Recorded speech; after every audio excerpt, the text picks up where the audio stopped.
Happy Monday to all of you. You can send me your questions. We will be talking about the new changes to startup visa program and self-employed immigration program, self-employed persons immigration program. I'm connecting with you from the premises of my home, and if you hear the cat meowing in the background, please forgive me because I'm joining live from home today. Okay, today we will be talking about this change. So let me bring it to the screen. This change. It's a big change, and it's in a very IRCC style, very much IRCC style.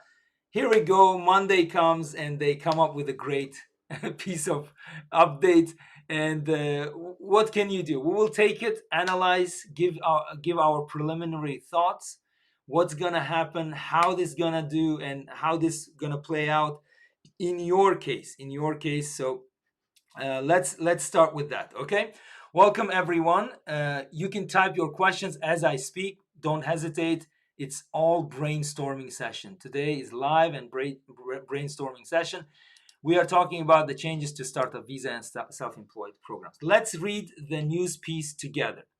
Basically, in order to improve the startup visa program, government will be capping the number of permanent residence applications, and obviously the work permit application that comes after the PR application under startup to 10 startups per designated organization. Let's stop there and see what does it mean. There's a list of designated organizations, right, under startup, and I calculated them. So there are 82 designated organizations, venture capital funds, angel investors, right? Angel investor groups. Here we go. Let's bold it out. And business incubators, right? Business incubators. 82 times 10 makes it 820 startups until the end of 2026. This is how I read this.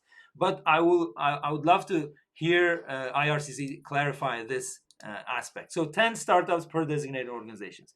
Next, they will be providing priority processing. So they will be discriminating in a way that those startups that have been supported by Canada's tech network. What is Canada's tech network? It is a network of 28 hubs, basically 28 organizations across Canada. You can zoom in. There are a lot of organizations across Canada, and this is a list. Now, if I stop here, this two paragraphs, and I look at the sentence, I say, okay, 10 startups cap taken, which multiplied by 82, 820 startups, PR applications, right, under startup visa program, and also another level of narrowing the candidates, the most processed candidates, would be 28 members of the Canada's tech network that support those startups. Those startups will be prioritized. So there's a two-tier, I would say, two-tier kind of system. Yeah, and what happens? Okay, if you are a startup visa applicant, two things need to be happening to you for you to be processed fast. Two things. One, first of all, you have to fit into this limitation of cap.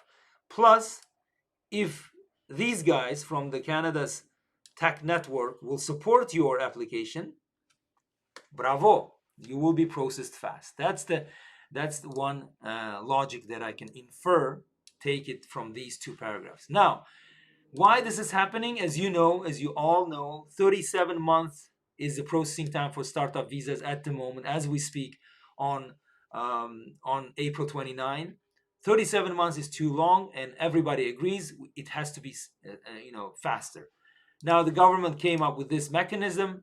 First, they will cap. Basically, they will limit the intake. And then they will prioritize those who are already in the inventory of our backlog.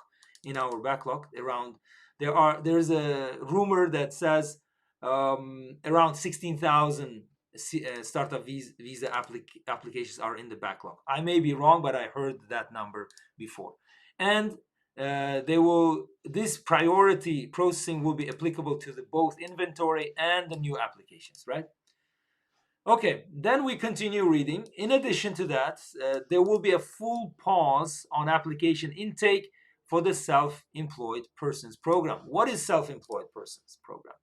The program says basically you need to have relevant experience in sports and culture at the world-class level, and you have been a self-employed person, or you have been self-employed person in cultural activities or athletics. So this will be paused. Why? Again, processing time. Look at this. Self-employed persons were processed in 52 months. That's more than 4 years. It's almost 5 years, right? Almost 5 years. So this is too long. And the government has recognized this in their statement today. And the funny thing is this last paragraph, before I delve into your questions, the funny thing is the government is saying by restricting the application intake through the end of 2026, so this change will go into effect tomorrow. No heads up, nothing, just tomorrow this will apply. From tomorrow until the end of 26, which basically means 2.5 years, right? 2024, half of 2024, 25, and 26. So let's and then this interesting phenomenon here is when I'm reading this, restricting applications, which means capping at the same time, okay, providing priority is not a restricting.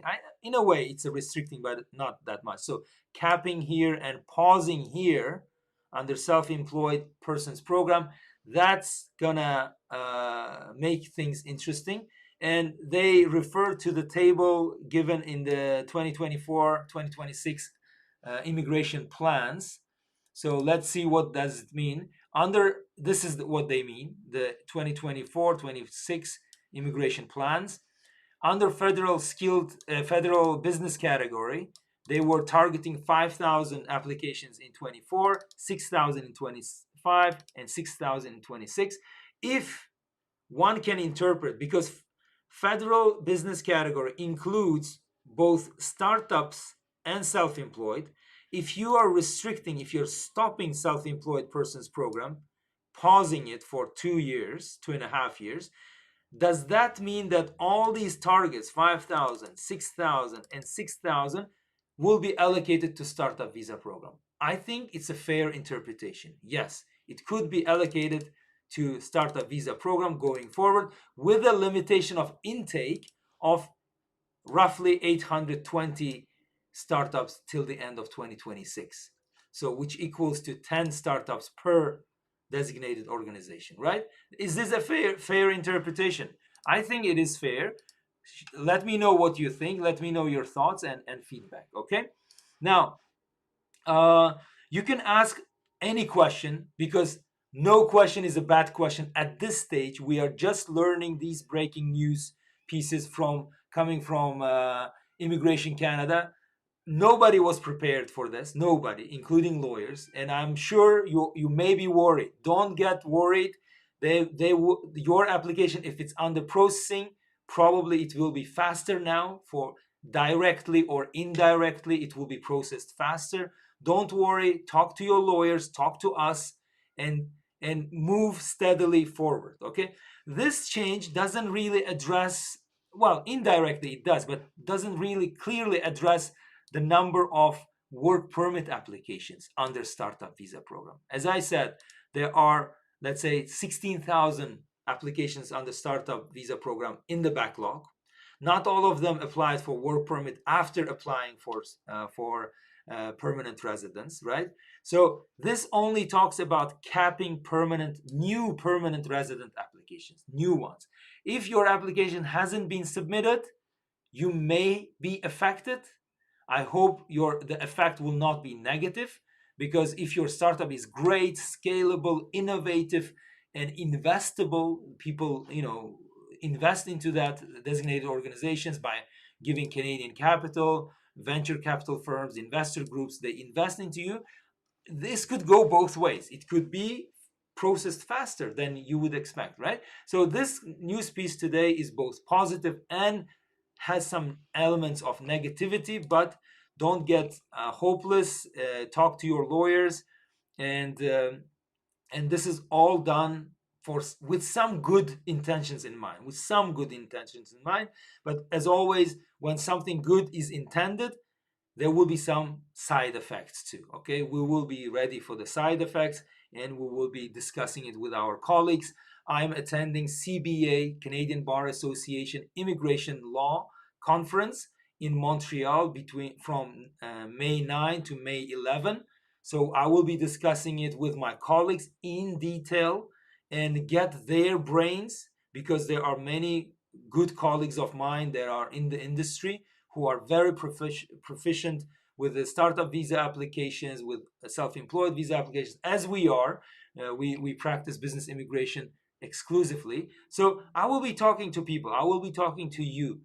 I will be receiving your comments and your interpretation of these pieces. And after I finish this live, we will be putting all these links for your reference, for your ease of reference, and hopefully you will get your own insights about what's going on and what would happen.